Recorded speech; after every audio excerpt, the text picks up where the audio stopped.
విద్యుత్ కొనుగోలు ఒప్పందాల్లో అదానీ మీద ఛార్జ్ షీట్ దాఖలు చేసి అరెస్ట్ వారెంట్ ఇచ్చింది అమెరికా కోర్టు.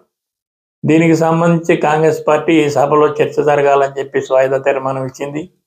సభలో చర్చ జరగాలని పట్టుబట్టి గందరగోళానికి పాల్పడింది. సభ వాయిదా పడింది.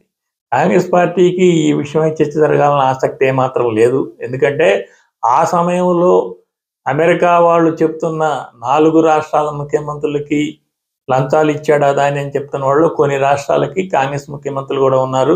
కాంగ్రెస్ పార్టీ చర్చ జరిగితే తన ముఖ్యమంత్రులు కూడా లంచాలు తీసుకున్నారో లేదో చెప్పాల్సిన పరిస్థితి వస్తుంది. కేవలం కాంగ్రెస్ పార్టీ ఇది మోడీ మీద బురద చల్లడానికి వాడుకునే ఒక అస్త్రంలాగా సభను గందరగోళపరిచి వాకౌట్ చేయాలని మాత్రమే ఆలోచిస్తూ ఉంది. ఇప్పుడు భారతీయ అటార్నీ జనరల్, మాజీ అటార్నీ జనరల్ మూర్రోకి ఆ యొక్క ఛార్జ్ షీట్ని పూర్తిగా చదివారు. ఛార్జ్ షీట్ని సంబంధించి ఆయన చేసిన వ్యాఖ్యానం ఏంటంటే, ఈ ఛార్జ్ షీట్ పూర్తిగా తప్పులు తడక, ఇందులో ఎక్కడ అదానీ పేరు కూడా లేదు. భారతీయ అధికారులు అని పేర్కొన్నారు తప్ప ఆ అధికారులు ఎవరు, వారి హోదాలు ఏమిటని కూడా చెప్పలేదు. ఎంతెంత లంచాలు ఎవరెవరికి ఇచ్చారనే విషయాలు ఇందులో ఏమీ స్పష్టంగా లేవు.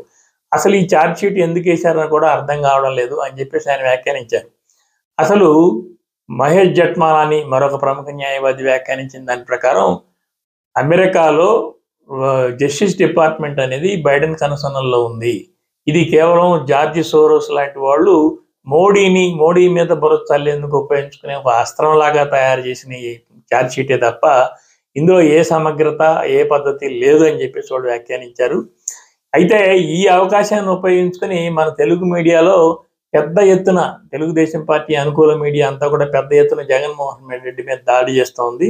అయితే కొన్ని ఛానల్స్ అయితే అసలు గౌతమ్ అదానీ తాలూకు మరొక అదానీని అరెస్ట్ చేశారని, అతని యొక్క ఫోన్ని స్వాధీనం చేసుకున్నారని, ఫోన్ డేటాలో జగన్మోహన్ రెడ్డి పేరు క్లియర్గా ఉందని చెప్పి కూడా పచ్చి అబద్ధాలను ప్రచారం చేస్తున్నారు. వాస్తవానికి ఆ ఛార్జ్ షీట్లో ఎక్కడా ఎవరెవరికి ఎంత లంచాలు ఇచ్చారనేది లేదు. ఆ విద్యుత్ కొనుగోలులో భారతీయ అధికారులు పేర్లు కానీ హోదాలు కానీ లేవు.